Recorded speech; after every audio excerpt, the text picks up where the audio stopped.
Hi hello ಎಲ್ರಿಗೂ ನಮಸ್ಕಾರ. Welcome back to YouTube channel dreams with Deepa ಚಾನಲ್ಗೆ ಸ್ವಾಗತ ಸುಸ್ವಾಗತ. ಯಾರ್ಯಾರೆಲ್ಲ ಸಬ್ಸ್ಕ್ರೈಬ್ ಮಾಡಿದ್ದೀರೋ ಅವ್ರಿಗೆಲ್ಲ ಮತ್ತೊಮ್ಮೆ ಸುಸ್ವಾಗತ ಅಂತ ಹೇಳ್ತಾ ಬಯಸ್ತೀನಿ. ಇವತ್ತು ವಿಡಿಯೋ ಮಾಡಿ ಜಾಸ್ತಿ ದಿನ ಆಗೋಯ್ತು. ಇವತ್ತು ವಿಡಿಯೋ ಸ್ಟಾರ್ಟ್ ಮಾಡ್ಕೊತಾ ಇದ್ದೀನಿ, ಅದಕ್ಕೆ ಕಂಟಿನ್ಯೂ ಮಾಡಿ. ನಾನು ಇವತ್ತು ಲಾಗ್ ಮಾಡಿ ಜಾಸ್ತಿ ದಿನ ಆಯಿತು, ಇವತ್ತು ಕಂಟಿನ್ಯೂ ಮಾಡೋಣ ಅಂತ ಇವತ್ತು ಸಂಡೇ ಮೀನು ಲಾಗ್ ಮಾಡ್ಕೊತಾ ಇದ್ದೀನಿ.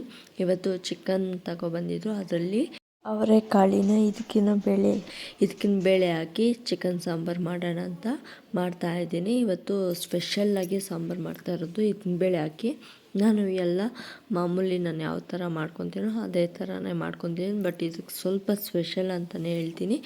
ಒಂದು ಬಾಣಲಿಗೆ ಒಂದು 5 ಸ್ಪೂನ್ ಎಣ್ಣೆ, ಒಂದು ಈರುಳ್ಳಿ ಬೆಳ್ಳುಳ್ಳಿ ಹಾಕಿ ಫ್ರೈ ಮಾಡ್ಕೋಬೇಕು ಬ್ರೌನ್ ಕಲರ್ ಬರೋವರೆಗೂ. ಆದಮೇಲೆ ಒಂದು ಗ್ಯಾಸ್ ಮೇಲೆ ಒಂದು ಕುಕ್ಕರ್ಗೆ ಸ್ವಲ್ಪ ಎಣ್ಣೆ ಆದರೂ ಹಾಕಿ, ಇಲ್ಲಾಂದರೆ ಚಿಕನ್ ಹಾಕಿ ಸ್ವಲ್ಪ ಚೆನ್ನಾಗಿ ಫ್ರೈ ಮಾಡ್ಕೋಬೇಕು. ಯಾಕಂದರೆ ಎಣ್ಣೆನ ಅಂಶ ಜಾಸ್ತಿ ಇರುತ್ತೆ ಚಿಕನಲ್ಲಿ ಅಂದ್ಬಿಟ್ಟು ನಾನು ಸ್ವಲ್ಪ ಹೊತ್ತು ಗ್ಯಾಸ್ ಮೇಲೆ ಫ್ರೈ ಮಾಡ್ಕೊತಾ ಇದ್ದೀನಿ. ಇದು ಗ್ಯಾಸ್ ಮೇಲೆ ಒಂದು ಸೈಡ್ಗೆ ಫ್ರೈ ಮಾಡ್ಕೊಳೋಷ್ಟೊತ್ತಿಗೆ ಮಸಾಲೆ ರೆಡಿ ಮಾಡ್ಕೊಂಬಿಡೋಣ ಅಂತ ಈರುಳ್ಳಿ ಬೆಳ್ಳುಳ್ಳಿ ಫ್ರೈ ಮಾಡ್ಕೊಂಡಿದ್ವಲ್ಲ ಅದನ್ನು ಹಾಕಿ ಸ್ವಲ್ಪ ಕೊತ್ತಂಬರಿ ಸೊಪ್ಪು, ಸ್ವಲ್ಪ ಪುದೀನ, ತೆಂಗಿನಕಾಯಿ, ಸ್ವಲ್ಪ ಶುಂಠಿ, ಸ್ವಲ್ಪ ಹಾಗೆ ಚಕ್ಕೆ ಲವಂಗ, ಕಡಲೆಪಪ್ಪು ಅದೆಲ್ಲ ಹಾಕಿ ಸ್ವಲ್ಪ ನೀರು ಹಾಕಿ ನುಣ್ಣಗೆ ತೆರೆಯಾಗಿ ರುಬ್ಕೋಬೇಕು. ರುಬ್ಕೋಬೇಕು. ಮಸಾಲೆ ಕೂಡ ರೆಡಿ ಆಯಿತು ಚಿಕನ್ಗೆ. ಹಾಗೆ ಬೇಳೆ ಸ್ವಲ್ಪ ಹಾಕ್ಕೋಬೇಕು, ತುಂಬ ಚೆನ್ನಾಗಿರುತ್ತೆ.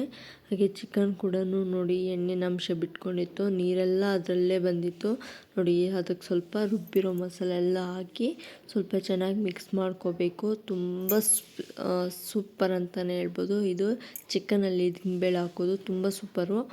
ಹಾಗೆ ಧನಿಯಾ ಪುಡಿ ಕೂಡ ಹಾಕಿ ಒಂದು 3 ಸ್ಪೂನ್ ಹಾಕ್ಕೊಂಡಿದ್ದೀನಿ. ಹಾಗೆ ಸ್ವಲ್ಪ ಖಾರದ ಪುಡಿ ಕೂಡ ಹಾಕಿ ರುಚಿಗೆ ತಕ್ಕಷ್ಟು ಉಪ್ಪು ಹಾಕಿ ಚೆನ್ನಾಗಿ ಮಿಕ್ಸ್ ಮಾಡ್ಕೊತಾ ಇದ್ದೀನಿ. ಯಾಕಂದರೆ ಚಿಕನು ಇವಾಗ ಇದನ್ನ ಬೇಳೆ ಹಾಕಿದ್ರೆ ಬೇಗ ಇದನ್ನ ಬೇಳೆ ಬೆಂದ್ಬಿಡುತ್ತೆ, ಚಿಕನ್ ಬೇಯೋದಿಲ್ಲ. ಅದಕ್ಕೆ ಒಂದು ಚಿಕನ್ ಒಂದು 6 ನಿಮಿಷ 7 ನಿಮಿಷ ಆದರೂ ಬೇಯಿಸ್ಕೋಬೇಕು ಚೆನ್ನಾಗಿ.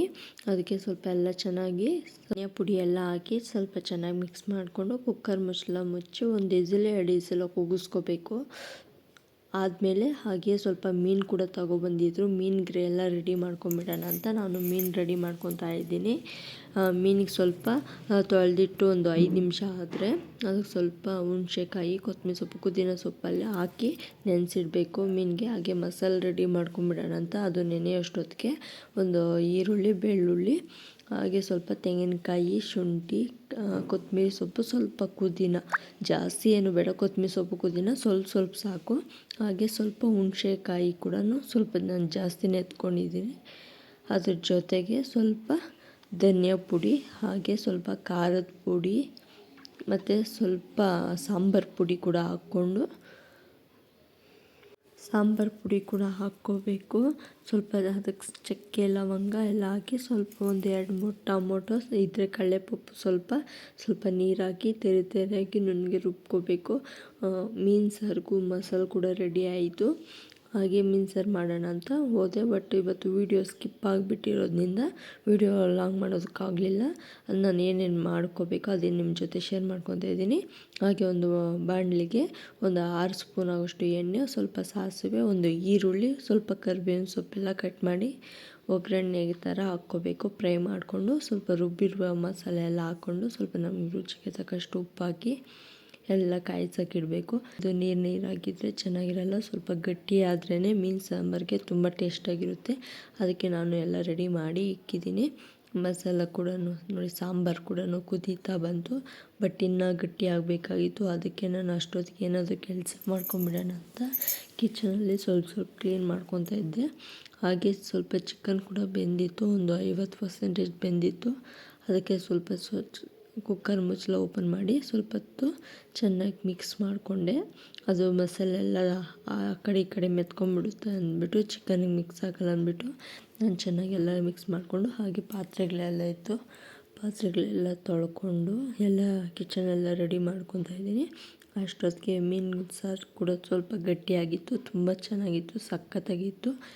ಅದಕ್ಕೆ ಸ್ವಲ್ಪ ಮೀನು ನೆನೆ ಹಾಕಿದ್ವಲ್ಲ ಅದನ್ನು ಒಂದು ಸಲ ವಾಶ್ ಮಾಡಿಕೊಂಡು ಸಾಂಬಾರಿಗೆ ಹಾಕ್ಕೊತಾ ಇದ್ದೀನಿ. ಇದು ಒಂದು 5 ನಿಮಿಷ ಬೇಯಿಸ್ಕೊಂಡ್ರೆ ಸಾಕು, ಯಾಕಂದರೆ ನುಣ್ಣಗಾಗ್ಬಿಟ್ರೆ ಚೆನ್ನಾಗಿರಲ್ಲ. ಅದಕ್ಕೆ ನಾನು ಈ ಥರ ಮಾಡ್ಕೊತಾ ಇದ್ದೀನಿ.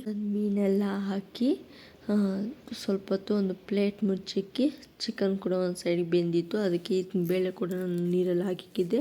ಅದನ್ನು ತೊಳೆದು ಮತ್ತು ಚಿಕನ್ ಸ್ವಲ್ಪ 90% ಬೆಂದಿತ್ತು, ಇನ್ನು 20% ಬೇಯಬೇಕಾಗಿತ್ತು. ಆವಾಗ ನಾನು ಈ ಬೇಳೆ ಹಾಕಿ ಸ್ವಲ್ಪ ಚೆನ್ನಾಗಿ ಮಿಕ್ಸ್ ಮಾಡ್ಕೊತಾ ಇದ್ದೀನಿ. ತುಂಬ ಚೆನ್ನಾಗಿರುತ್ತೆ. ಈ ಕಾಲದಲ್ಲಿ ಬೇಳೆ ಸಾಂಬಾರಲ್ಲಿ ಚಿಕನ್ ಸಾಂಬಾರು ಮಾಡೋದು ಅಂದರೆ ತುಂಬ ಸ್ಪೆಷಲ್ಲು. ಯಾರ್ಯಾರಿಗೆಲ್ಲ ಇಷ್ಟ ಆಗುತ್ತೆ ನೀವು ಒಂದು ಸಲ ಟ್ರೈ ಮಾಡಿ. ನಂದು ಇವತ್ತು ಸಾಂಬಾರೆಲ್ಲ ರೆಡಿ ಆಯಿತು. ಎಲ್ಲ ಸ್ವಲ್ಪ ಚೆನ್ನಾಗಿ ಬೇಯ್ಕೋಬೇಕಾಯಿತು. ಅದಕ್ಕೆ ಸ್ವಲ್ಪ ಒಂದು 5 ನಿಮಿಷ ಆದರೂ ಬೆಂದ್ಕೊಳ್ಳಿ ಅಂತ ಕುಕ್ಕರ್ ಮುಚ್ಚಿ ಸ್ವಲ್ಪ ಬೇಯಿಸ್ಕೊಂಡೆ. ಸಾಂಬಾರು ಕೂಡ ರೆಡಿ ಆಯಿತು. ಹಾಗೆ ಅದಕ್ಕೆ ಸ್ವಲ್ಪ ಕೊತ್ತಂಬರಿ ಸೊಪ್ಪು ಹಾಕಿ ಸ್ವಲ್ಪ ಕ್ರಿಸ್ಪಿ ಆಗಿರುತ್ತೆ ಅಂತ ಮೀನು ಸಾಂಬಾರು ಹಾಗೆ ಚಿಕನ್ ಸಾಂಬಾರು, ಇದಕ್ಕಿಂತ ಚಿಕನ್ ಸಾಂಬಾರು ಕೂಡ ರೆಡಿ ಆಯಿತು. ಅದ್ರ ಜೊತೆಗೆ ಸ್ವಲ್ಪ ಮುದ್ದೆ ಅನ್ನ ಕೂಡ ಮಾಡಿಕೊಂಡೆ. ಇದಾಗೋಷ್ಟೊತ್ತಿಗೆ ತುಂಬ ಇದಾಗುತ್ತೆ ಅಂದ್ಬಿಟ್ಟು ನಾನು ಅದು ಮೊದಲೇ ಮಾಡಿ ಮತ್ತು ಇದು ಲಾಸ್ಟಲ್ಲಿ ಮಾಡ್ತಾಯಿದ್ದೀನಿ. ಬಟ್ ತುಂಬ ಚೆನ್ನಾಗಿದೆ. ಮೀನು ಕೂಡ ಸೂಪರಾಗಿತ್ತು. ಹಾಗೆ ಚಿಕನ್ ಕೂಡ ಸಖತ್ತಾಗಿದೆ. ನನಗೂ ತುಂಬಾ ಇಷ್ಟ ಆಯಿತು. ಬಟ್ ನಿಮಗೆಲ್ಲ ಇಷ್ಟ ಆಗಿದೆ, ನೀವು ಒಂದು ಸಲ ಟ್ರೈ ಮಾಡಿ ನೋಡಿ. ನಾನಿವತ್ತು 2 ಫುಡ್ ಮಾಡ್ಕೊಂಡಿರೋದ್ರಿಂದ ಇವತ್ತು ಶೇರ್ ಮಾಡ್ಕೊಂಡಿದ್ದೀನಿ. ಇವತ್ತು ಸಂಡೇ ಮಿಲ್ಲ ಫುಲ್ ಲಾಗ್ ವಿಡಿಯೋದಲ್ಲಿದೆ, ನೀವು ಹೋಗಿ ನೋಡ್ಬೋದು. ಬಟ್ ಯಾರ್ಯಾರಿಗೆ ಇಷ್ಟ ಆಗುತ್ತೋ ಅವರೆಲ್ಲ ಒಂದ್ಸಲಿ ಮನೆಯಲ್ಲಿ ಟ್ರೈ ಮಾಡಿ ನೋಡಿ. ತುಂಬ ಚೆನ್ನಾಗಿರುತ್ತೆ, ಸೂಪರ್ ಅಂತಲೇ ಹೇಳ್ಬೋದು. ನಿಮಗೆಲ್ಲ ಇಷ್ಟ ಆದರೆ ನೀವು ಒಂದ್ಸಲ ಟ್ರೈ ಮಾಡಿ ನೋಡಿ. ತುಂಬ ಚೆನ್ನಾಗಿರುತ್ತೆ. ಘಮ ಅಂತ ವಾಸನೆ ಬರುತ್ತಾ ಇದೆ. ಅದ್ರ ಜೊತೆಗೆ ಸ್ವಲ್ಪ ಸೌತೆಕಾಯಿ ಕೂಡ ತುಂಬ ಸ್ಪೆಷಲ್ಲು. ಈ ಕಾಲದಲ್ಲಿ ಅವರೆಕಾಯಿ ಕಾಲದಲ್ಲಿ ಈ ಥರ ಚಿಕನ್ ಸಾರಿಗೆ ಹಾಕ್ಕೊಂಡು ಮಾಡಿದ್ರೆ ತುಂಬ ಟೇಸ್ಟಾಗಿರುತ್ತೆ, ಸಖತ್ತಾಗಿರುತ್ತೆ. ಚಿಕನ್ ಸಾರು ಹಾಗೆ ಮುದ್ದೆ ರೆಡಿ, ಹಾಗೆ ಮೀನು ಸಾರಿಗೂ ಮುದ್ದೆ ರೆಡಿ. ತುಂಬ ಚೆನ್ನಾಗಿದೆ. 2 ಫುಡ್ಡು ಕೂಡ ಸೂಪರು. ನೋಡು, ಮೀನು ಕೂಡ ಸ್ವಲ್ಪ ಚೆನ್ನಾಗಿ ಬೆಂದ್ಕೊಂಡಿತ್ತು. ಯಾವ ಥರ ಇದೆ ಅಂದರೆ ಸೂಪರ್. ಹಾಗೆ ಸ್ವಲ್ಪ ಕಿಚನೆಲ್ಲ ಕ್ಲೀನ್ ಮಾಡಿಕೊಂಡೆ. ಗ್ಯಾಸೆಲ್ಲ ತೊಳಿಬೇಕಾಯಿತು. ಗ್ಯಾಸೆಲ್ಲ ಕ್ಲೀನ್ ಮಾಡಿಕೊಂಡು ಅಷ್ಟೊತ್ತಿಗೆ ಸ್ವಲ್ಪ ಟೈಮ್ ಆಗೋಯಿತು. ನಾನು ಎಲ್ಲ ಕೆಲಸ ಮುಗಿಸ್ಕೊಂಡು ಊಟ ಮಾಡಿಕೊಂಡೆ. ಯಾಕಂದರೆ ನನ್ನ ಕಿಚನಲ್ಲಿ ಸ್ವಲ್ಪ ಕೆಲಸ ಇತ್ತು ಅಂದರೆ ನಾನು ಊಟ ತಿನ್ನೋದು ಮನಸ್ಸು ಬರಲ್ಲ. ಅದಕ್ಕೆ ಕೆಲಸ ಎಲ್ಲ ಕಂಪ್ಲೀಟ್ ಮಾಡಿಕೊಂಡು ಆದಮೇಲೆ ನಾನು ಫ್ರೆಶ್ ಅಪ್ ಆಗಿ ನಾನು ಊಟ ತಿಂದು ಇವತ್ತು ಇಷ್ಟೇ ಲಾಗು ಎಂಡ್ ಮಾಡ್ತಾಯಿದ್ದೀನಿ. ವಿಡಿಯೋ ಇಷ್ಟ ಆಗಿದೆ ಲೈಕ್ ಮಾಡಿ, ಶೇರ್ ಮಾಡಿ, ಕಮೆಂಟ್ ಮಾಡಿ. ತುಂಬ ಇಷ್ಟ ಆಗಿದೆ ಸಬ್ಸ್ಕ್ರೈಬ್ ಮಾಡ್ಕೊಳ್ಳಿ. Thank you. ಬಾಯ್.